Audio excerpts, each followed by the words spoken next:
नमस्कार। आप देख रहे हैं संतोष पाठक ऑफिशियल। मैं हूं शिव कुमार, मेरे साथ हैं संतोष पाठक जी।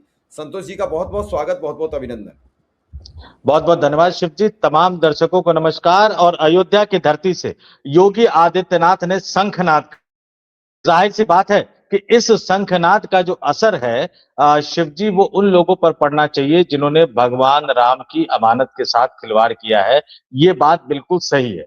लेकिन अयोध्या की धरती पर पहुंचकर, भगवान राम के समीप पहुंचकर योगी आदित्यनाथ ने जो बोला है, उसने अयोध्या को भी हिला दिया है शिव जी, लखनऊ को भी हिला दिया है, दिल्ली को भी हिला दिया है और नागपुर को भी हिला दिया है। और दिल्ली में कोई एक जगह नहीं है, दिल्ली में 7 लोक कल्याण मार्ग भी है, दिल्ली में सेवा तीर्थ भी है, दिल्ली में विश्व हिंदू परिषद का हेडक्वार्टर भी है और दिल्ली के लुटियन जोन में तमाम वो नेता मौजूद है जो भगवान राम के रथ के घोड़े पर सवार होकर सत्ता का सुख भोग रहे हैं। और फिर चले जाइए नागपुर, वहां भी वो लोग हैं जो राम मंदिर के आंदोलन के रथ पर सवार होकर सत्ता का सुख भोग रहे हैं। लेकिन आज योगी आदित्यनाथ ने 15 दिन का अल्टीमेटम दे दिया है शिव जी।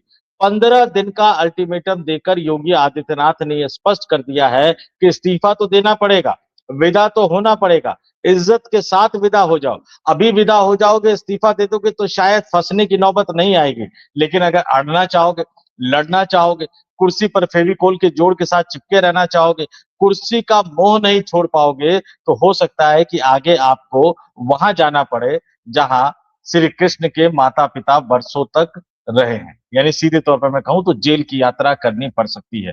योगी आदित्यनाथ का यह शंखनाद अपने आप में बहुत कुछ कहता है। और चुनौती देने के लिए उन्होंने भगवान राम की जन्मस्थली अयोध्या को चुना। अयोध्या जो कि एक युगांतकारी परिवर्तन इस ब्रह्मांड में लाने वाली जगह जो है, वो माना जाता है उसको। और वहां पहुंचकर, और एक बात आप मान लीजिए शिव जी, भागवत जी के बारे में ऐसा कहा जाता है, आरएसएस के नेताओं के बारे में कहा जाता है कि जो वो कहेंगे वो करेंगे नहीं, कतई नहीं करेंगे। जो वो नहीं कहेंगे वो करते हुए आपको नजर आएंगे। तो योगी आदित्यनाथ जब एक उंगली इधर घुमा रहे थे, तो पता नहीं, मुझे ऐसा लग रहा था कि वो 3 उंगली 4 उंगली इस तरफ घुमा रहे हैं कि मैं कह तो इधर रहा हूं, लेकिन मेरा निशाना उस तरफ है। कहीं पे निगाहें, कहीं पे निशाना। और समझने वाले समझ गए, जो ना समझे वो अनाड़ी है। और जो दिल्ली में हड़कंप मचा है, नागपुर में हड़कंप मचा है, लखनऊ में हड़कंप मचा है, वो सब समझ गए हैं कि ये सब खेला करने से काम नहीं चलेगा। और एक बड़ी स्टोरी लेकर हम दर्शकों के सामने आए हैं। एक एक करके तथ्यों को आपके सामने रखेंगे। 15 दिन का अल्टीमेटम योगी ने किसको दिया है, 15 दिन का समय योगी ने किससे मांगा है, और इस 15 दिन में क्या होगा, और क्या इस 15 दिन में इस देश की राजनीति पूरी तरह से बदल जाएगी। ये बड़ी स्टोरी हमेशा की तरह शुरुआत शिव जी अपने शानदार अंदाज में करेंगे। जी शिव जी। सबसे बड़ी बात यह है कि प्रभु श्री राम के दान में चोरी हो गई, और इस चोरी को लेकर हमारे यहाँ तो प्रचलन है, प्रथा है कि अगर 2 रुपया की भी चोरी हो जाए तो सबसे पहले एफआईआर कराओ। एफआईआर कराओ, उसके बाद जांच कराओ, जांच के बाद प्रक्रिया शुरू होती है। लेकिन मैं ये जानना चाहता हूं कि सरकार के भी वकील हैं, सरकारी वकील हैं, अदालत है, और पिछले 7 जून से आज 19 जून हो गए, आखिर इस पर एफआईआर क्यों नहीं हुई? दान की चोरी हुई, चोरी की रकम रिकवरी हुई, रकम घर तक आई, वहां से आदमी पकड़ के आया, तो ये कौन पूछताछ कर रहा है? इस दौरान अगर किसी व्यक्ति के साथ कोई घटना घट जाए, किसी की जान चली जाए, तो किसके खिलाफ उसके परिवार, पीड़ित परिवार किसके खिलाफ जाएगा? ये क्या लाला की दुकान बना दी कि ले जाओ धनिया, उधर से ले आओ पैसे, उधार ले जाओ, चाहे नगद ले जाओ, ले जाओ। मतलब शासन सत्ता अब बीजेपी का ऐसे ही हवा में खेल चलेगा। ऐसे ही पहले जमीन खरीदने के आरोप जब चंपत राय पे लगे, तो संतोष जी आपको याद होगा एक एसआईटी टीम की गठन किया गया। उस एसआईटी की रिपोर्ट आई, क्या मुख्यमंत्री ने उसे सार्वजनिक किया? आप 15 दिन का अल्टीमेटम दे रहे हो, 15 दिन की बात कह रहे हो, मैं स्वीकार कर लेता हूं, लेकिन एफआईआर करा के क्यों नहीं? रिपोर्ट दर्ज करा दो, उसके बाद जो दोषी है उसे जेल भेज दो, नहीं है उसे बाहर कर दो। अब आपको खतरा ये लग रहा है अगर एफआईआर दर्ज हुई तो ज्ञानेश कुमार चपेट में आएंगे, एफआईआर दर्ज हुई तो और भी ऊपर वाले आएंगे चपेट में, एफआईआर दर्ज हुई तो चंपत राय का सारा कैरियर ध्वस्त हो जाएगा। फिर पूछा जाएगा क्या संघ के चश्मे इसी पैसे से खरीदे जा रहे थे? क्या भाई साहब के जो ब्रेसलेट है वो इसी पैसे से खरीदे जा रहे थे? क्या भाई साहब का जो मना कर रहे हैं कि हम हिसाब नहीं देंगे, वो इसी चक्कर में नहीं दे रहे थे? बहुत सवाल हो जाएंगे, बहुत सवाल। और इन सवालों का कहीं कोई ऐसा एक बड़ा गुंबद न बन जाए जो बवाल के रूप में निकल आए। वो तो विपक्ष नहीं कुछ कर रहा है, विपक्ष को सड़क पर बैठ के ये हिंदुओं की बात करनी चाहिए, क्योंकि आरएसएस प्रमुख ने तो हिंदू से अपना पल्ला झाड़ लिया ये कह के कि हिंदू धर्म रजिस्टर्ड ही नहीं है। अगर आप रजिस्टर्ड हो तो बात करें। ऐसे में भी अगर विपक्ष नहीं कुछ कर पा रहा है तो फिर विपक्ष का कुछ होने वाला नहीं है। मैं तो बिल्कुल साफ क्लियर बात करता हूं, कोई लाग न कोई लपेट। अब सवाल यह है कि इसके बावजूद भी ना तो एफआईआर हुई, मुख्यमंत्री ने चलिए मानते हैं ऐलान कर दिया। अब नृपेंद्र मिश्रा जो प्रधानमंत्री के खासम खास रह चुके हैं, वो चैनल चैनल जाकर चंपत राय को सुरक्षित कर रहे हैं। क्यों? क्योंकि चंपत राय पर योगी आदित्यनाथ हमलावर हो गए कि भैया मेरी उसमें सभा पर मत आना, आज मंच पर नहीं चढ़ने दिया। तो ये लड़ाई चंदा की दिल्ली लखनऊ में क्यों फंसा रहे हो? अभी आऊंगा संतोष जी। शिव जी एक लाइन बस, शिव जी एक लाइन बस कहना चाहूंगा। ये देखिए नृपेंद्र मिश्रा के बयान पिछले 3-4 दिन में कैसे बदल रहे हैं। ये बयान बदलते तब है शिव जी जो कोई बड़ा आदमी किसी दूसरे आदमी को डराता है और वो दूसरा आदमी तीसरे को आदेश देता है। मैं दर्शकों से कहूंगा बहुत समझदार है, समझ लीजिए। पहले दिन गए तो कहे अरे बड़ा कितना बड़ा काम कर दिया ट्रस्ट ने, देखो उन्हीं के अनुशंसा पर, उन्हीं के कहने पर जो एसआईटी की गठन की गई, ट्रस्ट का तारीफ करते हुए नजर आए। दूसरे दिन कहते हुए नजर आ रहे हैं कि भैया कुछ तो पारदर्शिता बरतनी चाहिए थी, जो ट्रस्ट में कहीं ना कहीं कुछ गड़बड़ी हुई है, हमें सीईओ तैनात करना चाहिए। फिर वो एक दिन कहते हुए नजर आए कि स्टेट बैंक ऑफ इंडिया ने गड़बड़ कर दिया क्योंकि सारा कामकाज तो उनको दिया गया था। फिर वो कहते नजर आए कि नहीं नहीं नहीं नहीं, चंपत राय की निष्ठा पर कहीं कोई सवाल हम नहीं उठा सकते। मतलब क्या चंपत राय ने कहीं कह दिया कि देखो अपने आदमी को संभाल लो, ज्यादा बोलेंगे तो मैं पोल खोल दूंगा, फिर मुझसे कहना मत कि मैंने बोल दिया है, चुपचाप बैठा हुआ हूं, इसका मतलब थोड़ी भी सारा ठीक रहा मुझ पे फोड़ोगे। लोग ये कहते हुए नजर आ रहे हैं। एक बात और मैं कहता हूं, अगर इस देश के किसी भी हिंदू को लगता है कि योगी आदित्यनाथ ने जो 15 दिन का समय मांगा है उसमें वो राम मंदिर तीर्थ क्षेत्र ट्रस्ट की गंदगी दूर कर देंगे, तो माफ कीजिएगा शिव जी, ऐसा नहीं होने वाला। जी, यहाँ कोई भी शिव जी राम मंदिर क्षेत्र में जो गड़बड़ी हो रही है इस ट्रस्ट में, उसको दूर करने के लिए नहीं बैठा हुआ है। यहाँ हर आदमी एक तो अपनी खाल बचाना चाहता है, फिर अपनी कुर्सी मजबूत करना चाहता है। और योगी आदित्यनाथ का ये 15 दिन का समय गुजराती लॉबी को है कि अब तो बेटा इस्तीफा तैयार कर लो, विदा हो जाओ और छोड़ दो, मुझे आने दो, रास्ता खाली करो कि हम आते हैं। और रास्ता खाली नहीं करोगे तो एसआईटी ने बहुत सारी जांचें की है, बहुत सारी चीजें आएंगी, लेकिन वो 15 दिन में क्या बोला है शिव जी, एक एक शब्द मैं चाहूंगा कि दर्शकों को बता देता हूं, फिर आपके पास आऊंगा, आपसे थोड़ा सा क्षमा चाहूंगा। जी जी शिव जी। मैं एक चीज कहना चाह रहा था कि जो अभी आपने कहा कि नृपेंद्र मिश्रा ने रोज बातें बदली। दूसरी बात आप ये नहीं देख रहे हो, कल ओम प्रकाश राजभर को कुदा दिया कि 25 सांसद सपा के हमारे कब्जे में, ताकि ये खबर बदल जाए। ये भी तो दिल्ली का ही निर्देश था।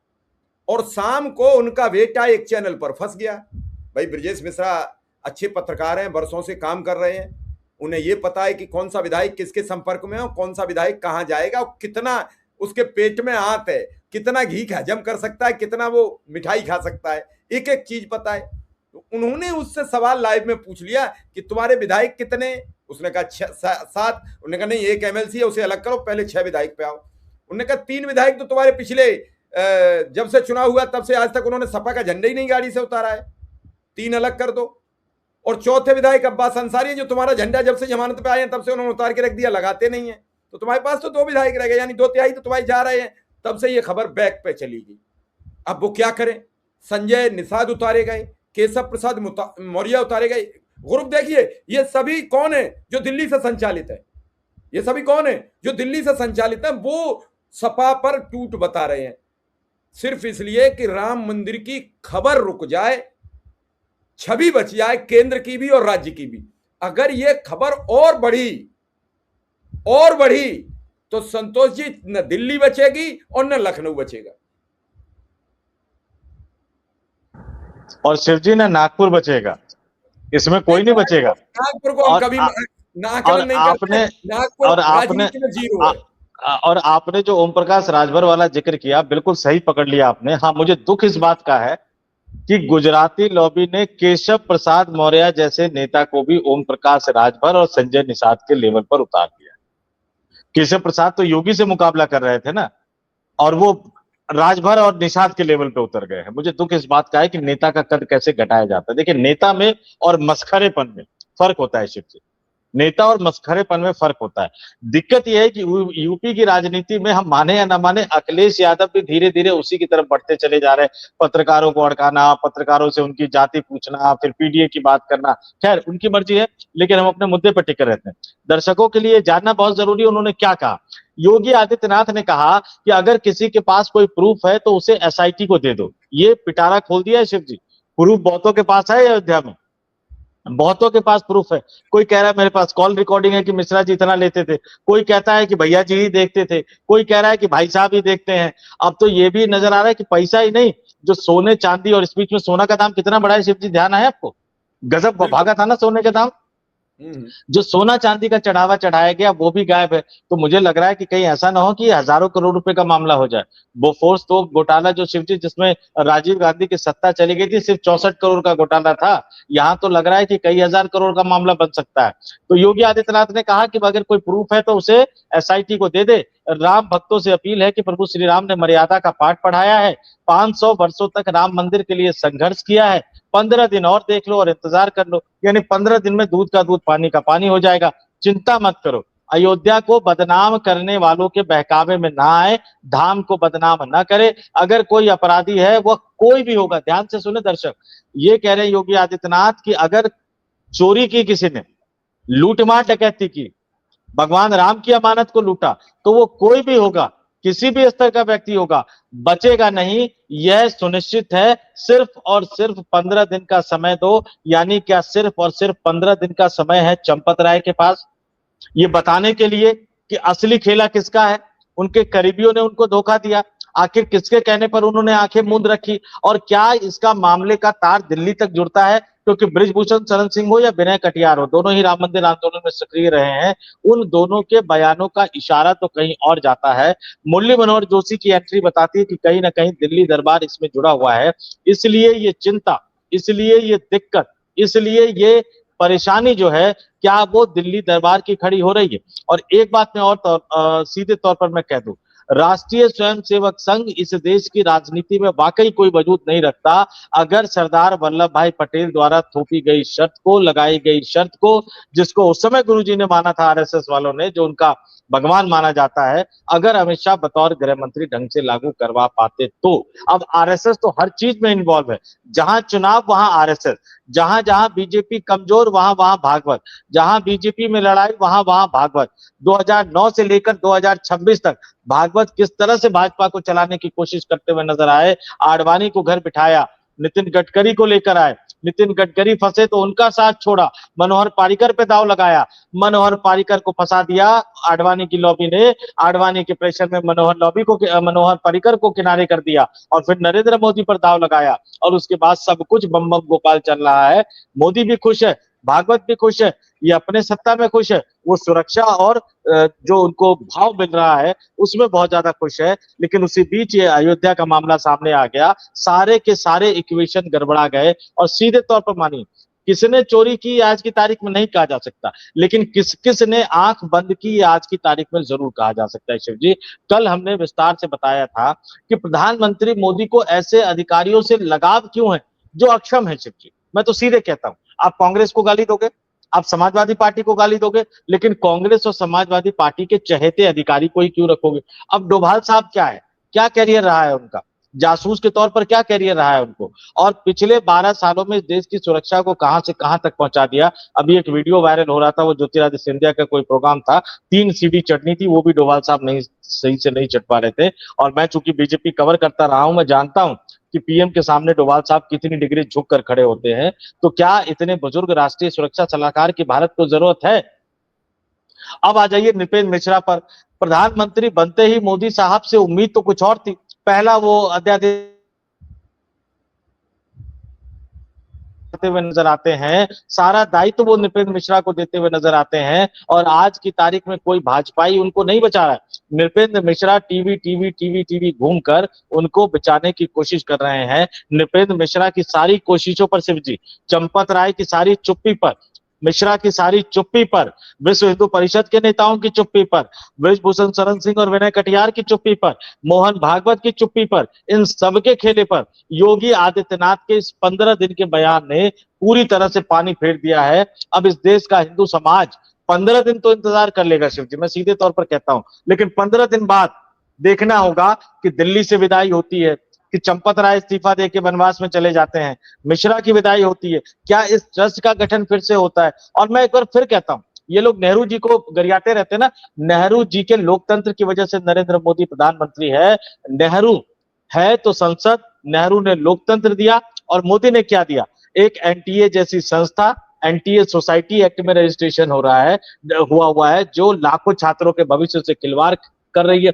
एक राम तीर्थ क्षेत्र ट्रस्ट हमें दे दिया, जिस ट्रस्ट में, ओरिजिनल ट्रस्ट में चंपत राय शामिल ही नहीं थे, बाद में चंपत राय को उसमें शामिल किया गया महासचिव के तौर पर, और चंपत राय ने पूरा का पूरा राम मंदिर टेक ओवर कर लिया। और मैं मुझे इस बात का है कि कहीं ये पिटारा खुला तो क्या ये मथुरा पहुंचेगा, क्या ये वाराणसी पहुंचेगा। मुझे इससे भी ज्यादा डर इस बात का हो रहा है कि क्या ये पिटारा जो है वो वैष्णो देवी के मंदिर में पहुंचेगा, क्या अमरनाथ तक पहुंचेगा। इस देश के ना कहीं किसी न किसी तरीके से भारत सरकार का रोल है शिव जी, या जिसमें कहीं ना कहीं किसी तरह से भाजपाइयों का रोल है, या जिसमें कहीं ना कहीं विश्व हिंदू परिषद या आरएसएस से जुड़े नेताओं का रोल है। क्या ये पूरा मामला वहां तक पहुंचेगा। डर इस बात का मुझे लग रहा है कि पूरे सनातन को, पूरे हिंदू को, इन लालची, इन कमबख्त, इन बदमाश लोगों ने, जिन्होंने राम मंदिर की अमानत को लूटा है, उन्होंने दांव पर लगा दिया है। पूरा का पूरा धर्म आज दांव पर है।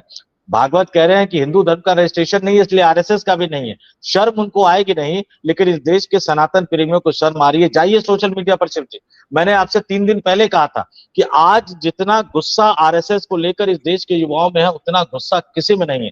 भाजपा कवर करने वाले पत्रकार, आरएसएस कवर करने वाले पत्रकार, अयोध्या की धरती से आने वाले पत्रकार, कट्टर हिंदूवादी माने जाने वाले पत्रकार, कट्टर संघी माने जाने वाले पत्रकार, कट्टर भाजपाई माने जाने वाले पत्रकार, उसमें से 10% लोगों ने अब बोलना शुरू कर दिया है कि ऐसी ईमानदारी का अचार डाले क्या हम। और अभी तो 3 4 5 दिन ही हुए शिव जी, जैसे जैसे ये दिन गुजरता जाएगा, वो 10% के बाद वो 20% भी हो सकता है, 30% भी हो सकता है। और हिंदुओं ने तो अब सोचना शुरू कर दिया।